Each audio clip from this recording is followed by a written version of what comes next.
Pour avoir un corps bien hydraté, il suffit de boire de l'eau. Eh bien non, ça ne marche pas toujours comme ça et je vais t'expliquer pourquoi. Alors pour t'expliquer, je vais prendre mon exemple. Il n'y a pas meilleur cobaye que soi-même. Moi, j'avais des maux de tête. Maux de tête, manque d'hydratation. Boire plus d'eau. Mais quand je bois plus d'eau, je fais plus pipi. Donc je ne gardais pas l'eau. Alors on m'a dit, bah mange plus de gras pour retenir l'eau. J'ai essayé de manger plus de gras, des bons gras, oméga 3, oméga 6, etc. Noix, sardines, avocats, etc. Résultat, toujours pareil, plus je bois, plus je fais pipi. Déshydratation toujours présente. Alors à quoi se voit la déshydratation? À plusieurs choses. Chez moi, ce sont des plis au niveau des doigts, un peu comme quand tu as été dans un bain pendant trop longtemps. Euh, Pointe de cheveux secs, des fois la peau des jambes sèches, etc. Et j'ai remarqué que des fois, ma peau était hydratée, mes cheveux aussi. J'ai pas plus bu, non. J'ai des maux de tête même si j'ai bu. Donc, d'où peut bien euh, provenir l'état d'hydratation du corps? Et c'est là qu'entre en jeu la physiologie corporelle. Je t'explique. En médecine chinoise, parce que c'est plus visible que si je te parle de rein surrénal, vessie, etc.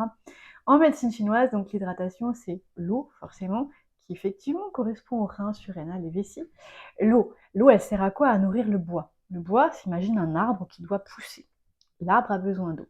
Et donc, un arbre qui pousse, c'est l'énergie d'aller vers l'avant, de faire des choses, avancer, créer, etc.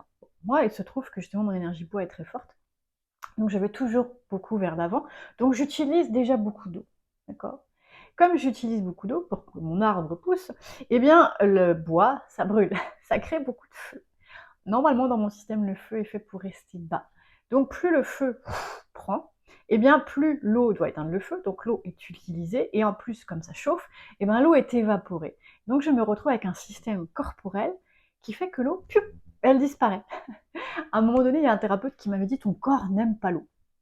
Ça m'avait pas trop parlé parce que je voyais pas comment un corps ne pouvait pas aimer l'eau. Mais maintenant, je comprends mieux. C'est pas qu'il n'aime pas l'eau, mais que l'eau ne reste pas parce qu'elle est utilisée en permanence. Tu vas me dire, ok, c'est bien beau tout ça, mais comment on fait?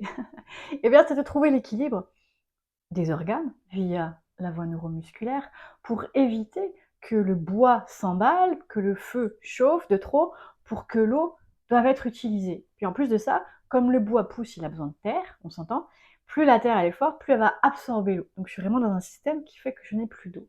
Je dois aider mon corps à avoir un bois qui grandit, mais pas trop vite pour pas tout déséquilibrer et me retrouver déshydratée.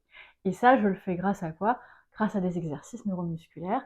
Je pensais avoir le temps de t'en présenter ici, mais ce sera dans une prochaine vidéo.